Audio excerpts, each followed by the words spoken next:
আসসালামু আলাইকুম। এখন শুনবেন সংবাদ শিরোনাম। তেলের জন্য রাজধানীর পাম্পগুলোতে দীর্ঘ লাইন, আতঙ্কিত হতে মানা করলেন জ্বালানি মন্ত্রী। জেট ফুয়েলের দাম বেড়েছে ৮০ ভাগ। ঢাকা ট্রাফিক ব্যবস্থাপনার আধুনিকায়ন ও নতুন বাইপাস নির্মাণের নির্দেশ প্রধানমন্ত্রীর। ঋণের কিস্তি নিয়ে আইএমএফ প্রতিনিধি দলের সাথে বৈঠক। সংবিধান এবং জুলাই আকাঙ্ক্ষার অগ্রাধিকার নিয়ে বিএনপি জামায়াতের পাল্টাপাল্টি। অন্তর্বর্তী সরকারের প্রায় ২ ডজন অধ্যাদেশ সংসদে পাঠানোর সুপারিশ। জিজ্ঞাসাবাদের জন্য দিল্লি নেওয়া হয়েছে হাদি হত্যার প্রধান ২ সন্দেহভাজন ফয়সাল ও আলমগীরকে। দেশে ফিরিয়ে এনে বিচার সরকারের অগ্রাধিকার। আসসালামু আলাইকুম। এতক্ষণ দেখছিলেন সংবাদ শিরোনাম, এখন দেখবেন বিস্তারিত। জ্বালানি তেলের খোঁজে রাজধানীর এক পাম্প থেকে অন্য পাম্পে ছুটছেন পরিবহন মালিক চালকরা। সকাল থেকে বেশিরভাগ ফিলিং স্টেশনে তেলের জন্য দীর্ঘ লাইন, কিন্তু মিলছে না কাঙ্ক্ষিত জ্বালানি। দুপুরের পর ডিপো থেকে পাম্পে তেল এলেও তা শেষ হয়ে যায় সন্ধ্যার আগে। পাম্প মালিকরা বলছেন ডিপো থেকে তাদেরকে কম তেল দেয়া হচ্ছে।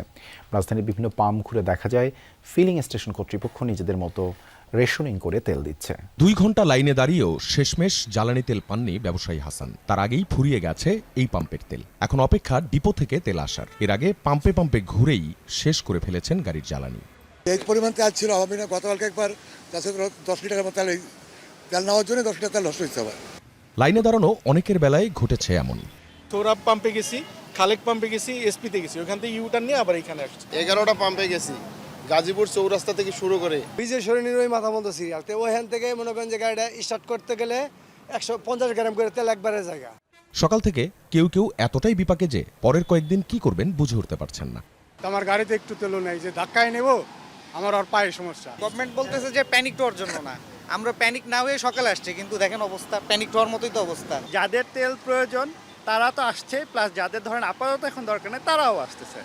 জ্বালানি তেলের অপেক্ষায় লাইনে যখন শত শত যানবাহন, তখন পাম্প সংশ্লিষ্টরাও অপেক্ষায় কখন ডিপো থেকে আসবে তেলবাহী ট্রাক। ৪৫ থেকে ৫০ হাজার তেল লাগে, তো সেখানে আমার ১৮,০০০ তেল আমার আজকে উঠাইতে পারবো। তো বাদবাকি এটা শেষ হওয়ার পরে বাদবাকি তোমার পাম্প বন্ধই রাখতে হবে। দুপুর ১টার পর ফতুল্লার ৪ ডিপো থেকে তেলবাহী ট্রাকগুলো ঢুকতে থাকে রাজধানীর পাম্পে। অবসান ঘটে দীর্ঘ প্রতীক্ষার। সবাই চান ফুল ট্যাঙ্ক তেল, কিন্তু এক এক পাম্পে এক এক রকম রেশনিং। 500 টাকা করে দিতেছে বস। 500 টাকা করে দিতেছেন, এর চেয়ে বেশি দিচ্ছেন না? না, এর থেকে বেশি দেওয়া হচ্ছে না। ডেইলি তাহলে এইভাবে দিবেন? এইটা কি আপনারা নিজেরা সিদ্ধান্ত নিয়েছেন? এটা অফিস থেকে বলছে যে তেল তো কম, সবারই যেন অল্প করে সবার পৌঁছেই দেওয়া। ট্রাফিক ব্যবস্থার উন্নয়নে ঢাকার চারপাশে নতুন বাইপাস, শহরের ভেতরে ওভারপাস ও আন্ডারপাস নির্মাণের মতো বেশ কিছু পরিকল্পনা হাতে নিয়েছে সরকার।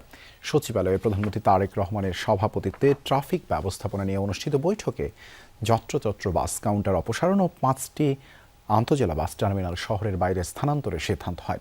বৈঠক শেষে স্বরাষ্ট্রমন্ত্রী সালাউদ্দিন আহমদ জানান, এপ্রিলের শেষে স্বল্প মেয়াদী পরিকল্পনা বাস্তবায়ন করতে পারলে এর সুফল পাবেন নাগরিকরা। ঢাকা যানজটের শহর, ঘন্টার পর ঘন্টা সড়কেই সময় পার। চলন্ত ঢাকা হয়ে পড়ে স্থবির, নষ্ট হয় নাগরিকের কর্মঘণ্টা। তীব্র জটে মানসিক ও শারীরিক অসুস্থতাও বাড়ে। এবারের নতুন রাজনৈতিক সরকার পদক্ষেপ নিচ্ছে যানজট নিয়ন্ত্রণে। ঈদের ছুটির পর প্রথম কর্মদিবসেই ঢাকা শহরের যানজট নিয়ন্ত্রণ ও ট্রাফিক ব্যবস্থাপনা আধুনিকায়নের লক্ষ্যে প্রধানমন্ত্রী তারেক রহমানের সভাপতিত্বে সচিবালয়ে মন্ত্রিপরিষদ বিভাগে সভা অনুষ্ঠিত হয়। প্রায় 3 ঘন্টার এই বৈঠকে যোগ দেন স্বরাষ্ট্রমন্ত্রী, সড়ক পরিবহন ও সেতুমন্ত্রী, ঢাকার 2 সিটি প্রশাসক, পুলিশের আইজি সহ ঊর্ধ্বতন কর্মকর্তারা। বৈঠক শেষে স্বরাষ্ট্রমন্ত্রী জানান, কর্মঘণ্টা যেন নষ্ট না হয় সেজন্য ব্যাপক পরিকল্পনা হাতে নিয়েছেন প্রধানমন্ত্রী।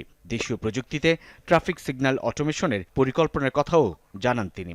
এপ্রিল মাসের শেষ নাগাদ মোটামুটি স্বল্প মেয়াদী যে সমস্ত পরিকল্পনা নেওয়া হয়েছে সেগুলোর বাস্তবায়ন করতে পারবো। তার ফলে ঢাকা শহরে যানজট সমস্যার অনেকটা নিরসন হবে স্বল্প মেয়াদে।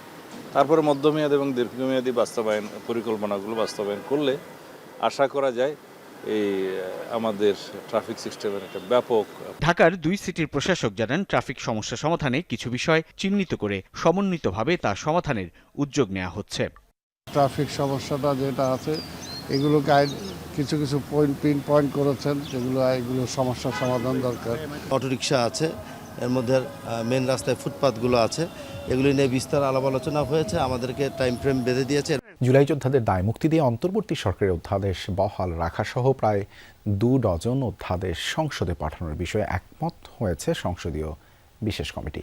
তবে গুম খুন প্রতিরোধ, পুলিশ কমিশন ও সুপ্রিম কোর্ট সচিবালয় সহ কিছু অধ্যাদেশে সংশোধনী দিয়েছেন বিশেষ কমিটিতে থাকা বিরোধী দলের সদস্যরা। জুলাই আকাঙ্ক্ষাকে প্রাধান্য দিয়ে সংবিধান অনুযায়ী অধ্যাদেশ পর্যালোচনার কথা বলেছেন আইনমন্ত্রী মোহাম্মদ আসাদুজ্জামান।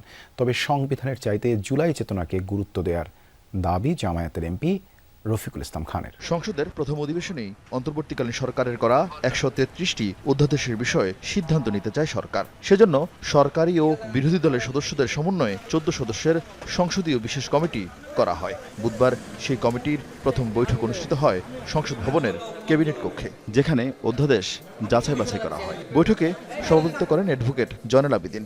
যোগ দেন স্বরাষ্ট্রমন্ত্রী সালাউদ্দিন আহমদ, আইনমন্ত্রী মোহাম্মদ আসাদুজ্জামান সহ কমিটির বেশিরভাগ সদস্য। বিরোধী দল থেকে ছিলেন এমপি মুজিবুর রহমান ও রফিকুল ইসলাম খান। প্রথম দিনের বৈঠকে 133টি অধ্যাদেশের মধ্যে 27টি নিয়ে আলোচনা হয়। জুলাই যোদ্ধাদের তাদেরকে সেই নামে অভিহিত করা হয়েছে। গণ অভ্যুত্থানে যারা নেতৃত্ব দিয়েছে, অংশগ্রহণ করেছে, সেই বিষয়ে ইনডেমনিটি দেওয়ার একটা বিষয় অধ্যাদেশ আছে। যেমন এইগুলোকে আমরা গ্রহণ করব। ফ্যাসিবাদী সরকারের সময়ে বিভিন্ন প্রতিষ্ঠানের নামকরণ করা হয়েছিল, তাদের নেতাদের নাম বিভিন্ন নামে, এগুলো বিলুপ্ত করা হয়েছে। এগুলো ইজিলি আমরা গ্রহণ করব। 27টি পর্যন্ত আজকে গিয়েছি। এর মধ্যে 4-5টা নেক্সট মিটিংয়ে আলোচনা হয়, পরবর্তী সময় আলোচনা হবে, আরও সংশোধন কি বলে বিয়োজন সহ। আর বেশিরভাগ বিষয়ে আমরা একমত হয়েছি। অধ্যাদেশের গুরুত্ব বিবেচনায় আরও কয়েকটি বৈঠক করবে সংসদীয় এই বিশেষ কমিটি, যার মধ্যে কিছু অধ্যাদেশ কোনো পরিবর্তন ছাড়াই সংসদে উত্থাপিত হবে, কয়েকটি হবে সংশোধন করে। সংবিধান নাকি জুলাই আকাঙ্ক্ষা আলোচনায় কোন বিষয়ে গুরুত্ব পাচ্ছে কমিটির কাছে? আমরা দুইটাকেই সমন্বয় করে এগিয়ে যেতে চাই। সংবিধান এবং জন আকাঙ্ক্ষা দুইটাকে সমন্বয় করে সংবিধান অবশ্যই সবার থেকে এগিয়ে থাকে। জুলাই আকাঙ্ক্ষাকে সামনে রেখে, এই চেতনাকে সমুন্নত রেখে সংবিধানের পরিবর্তন করার দরকার হলে পরিবর্তন হবে। সংবিধান তো কোনো ওহিও না, কোনো কোরআনও নয়, বরঞ্চ এইটা দেশের প্রয়োজনে, জনগণের প্রয়োজনে পরিবর্তন হতেই পারে। কলকাতায় আটক হাদি হত্যার আসামিদের জিজ্ঞাসাবাদের জন্য এখনও কনসিউলার অ্যাক্সেস পায়নি ঢাকা। পররাষ্ট্র প্রতিমন্ত্রী বলেছেন, তাদের ফিরিয়ে এনে বিচার কার্যকর করা সরকারের অগ্রাধিকার। আর প্রতিবেশী দেশটি থেকে জ্বালানি আনার ব্যাপারেও সবুজ সংকেত মিলেছে বলে দাবি করেন তিনি। ইনকলাব মঞ্চের আহ্বায়ক প্রয়াত ওসমান হাদি হত্যায় সন্দেহভাজন ফয়সাল ও আলমগীরকে গ্রেপ্তারের পর 2 সপ্তাহে রিমান্ডে নিয়েছিল কলকাতা পুলিশ। তারপর দ্বিতীয় দফায় জেল গেটে আরও জিজ্ঞাসাবাদের জন্য তাদের দিল্লিতে নিয়েছে দেশটির গোয়েন্দা সংস্থা। আর ঈদের আগে তাদের ভারতে পালাতে সহায়তার দায়ে ফিলিপকে আটক করে জিজ্ঞাসাবাদ শুরু করেছে কলকাতা পুলিশ। ফয়সাল ও আলমগীর গ্রেপ্তারের পরপরই তাদের তথ্য যাচাইয়ে কনসুলার সুবিধা চেয়েছিল ঢাকা। 2 সপ্তাহ পার হলেও এখনো তার কোনো সুরাহা হয়নি। আমরা তাদেরকে পুশ করছি, কারণ যেহেতু এটা বাংলাদেশের নাগরিক হত্যা হয়েছে, হত্যাকারী ভারতে অ্যারেস্ট হয়ে থাকে, আসামিকে দেশে ফিরিয়ে আনা, সাজা দেওয়াটা আমাদের টপ মোস্ট প্রায়োরিটি এই হাদি হত্যার ব্যাপারে, এবং সেটা বিচার আমরা নিশ্চিত করবো ইনশাআল্লাহ।